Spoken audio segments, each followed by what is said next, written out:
പെട്ടെന്ന് പോയി ബാലമാമനെ കൂട്ടിക്കൊണ്ടുവരോ, ലേറ്റ് ആവണ്ട. ശരി. പിന്നെ കൗതി, എന്താ കൊച്ചേട്ടാ? എനിക്കൊരു സംശയം. സംശയമൊക്കെ പിന്നെ, ആദ്യം പോയി ബാലമാമനെ കൂട്ടിക്കൊണ്ടുവാ. റെഡി ആയിട്ട് നിൽക്കുമായിരിക്കും. എന്റെ സംശയം ഇതാ, ഞാനിപ്പോ ചെന്ന് അച്ഛനെ കൂട്ടിക്കൊണ്ടുവരുന്നു. അത് കഴിഞ്ഞ് മുഹൂർത്തത്തിന് തൊട്ടു മുമ്പ് അച്ഛനെയും കൂട്ടി ഇവിടുന്ന് പോണം. അതല്ലേ നിന്റെ പ്ലാൻ? അതെ, അത് തന്നെയാ. ഞാൻ എത്ര പ്രാവശ്യം പറഞ്ഞു. ഇപ്പൊ എന്താ സംശയം? ഞാൻ പോയി അച്ഛനെ കൊണ്ടുവന്ന പിന്നെയും തിരിച്ചു കൊണ്ടുപോകുന്ന എന്തിനാ?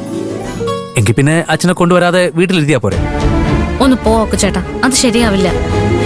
അക്കുച്ചേട്ടാ വീട്ടിലേക്ക് ചെല്ല്. ഓക്കെ, അച്ഛനെ വിളിച്ചേ റെഡിയാന്ന് ചോദിക്കട്ടെ.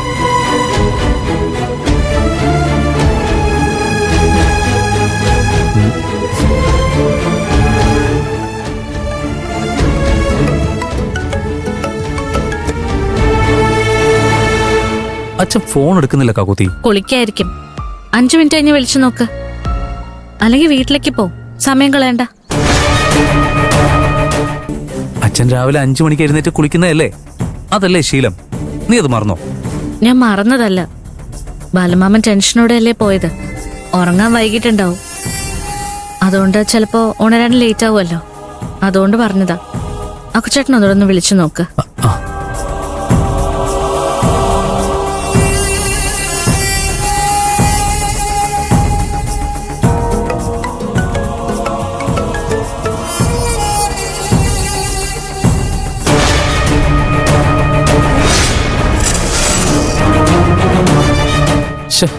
കിട്ടുന്നില്ലല്ലോ. ഞാൻ പോയി വിളിച്ചിട്ട് വരാം.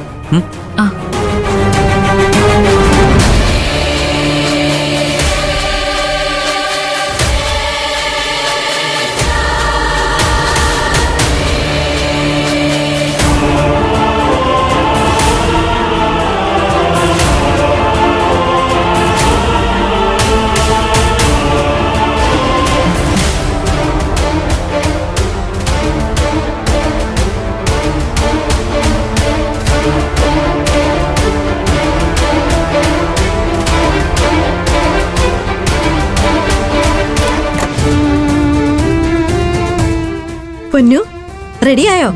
Hi aunty. ഹായ് സുന്ദരിക്കുട്ടി. ശ്രേയ ഒരുങ്ങിയില്ലെങ്കിലും സുന്ദരി കുട്ടി തന്നെയാ. അരവിന്ദന്റെ ഭാഗ്യം, മോളെ പോലെ നല്ല സുന്ദരിയെ കിട്ടിയല്ലോ.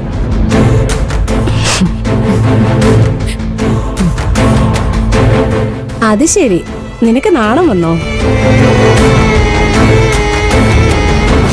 രാജി, ഉപ്പും മുളകൊക്കെ ഒഴിഞ്ഞ് അടുപ്പിലിട്ടിട്ട് വേണം മോളെ താഴേക്ക് കൊണ്ടുവരാൻ. കാണുന്നവരെ കണ്ണിടും. ആരുടെ കണ്ണീറും ശ്രേയക്ക് കിട്ടില്ല. അത്രയ്ക്ക് പവറാ.